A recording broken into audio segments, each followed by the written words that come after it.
আচ্ছা বলুন তো, বউ বা স্ত্রীরা আর কত কষ্ট করবে তার সংসারকে টিকে রাখার জন্য? স্বামী বা হাজবেন্ড, বর যেটাই বলেন না কেন, সেই এত এত খারাপ, আপনারা তো খারাপ তাই না? এত খারাপ যে আপনারা এতবার তওবা করেন, এতবার বলেন খেলবো না, তারপরেও জুয়া খেলেন। এই খেলার করে করে করে আপনার পরিবার সমাজ সব কিছু শেষ করে দিচ্ছেন।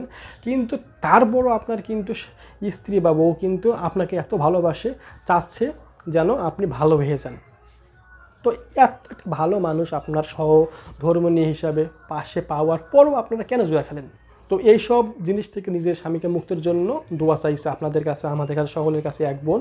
তিনি কমেন্টের মাধ্যমে জানিয়েছেন যে আমার স্বামী তো এত খারাপ, এত জুয়ারু, এত আসক্ত এর মধ্যে, যে তাকে কোনোভাবে ফেরানো যাচ্ছে না। এখন আল্লাহর কাছে তো আমি যাচ্ছি দোয়া, পাশাপাশি আপনাদের সকলের কাছেই দোয়া চাই যেন আপনারা কষ্ট করে নামাজে বা বিভিন্ন প্রার্থনায় আমার স্বামীর জন্য দোয়া করেন যেন সে এই খেলাটা ছাড়ে দেয়।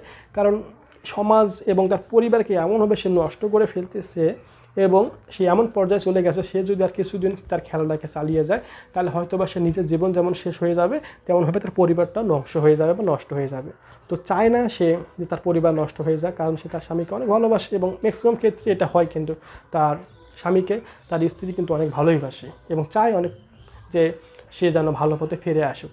কিন্তু দেখেন আপনারা এত খারাপ যে এত ভালো সহধর্মিণী, এত ভালো পার্টনার পাওয়ার পরও কিন্তু আপনারা তার কথা যেমন শুনেন না, কারো কথাই শুনেন না, না খেলে খালি জুয়াই খেলেন, খেলে সব কিছুই করে ফেলতেছেন, নামাজ তো কালাম করেনই না।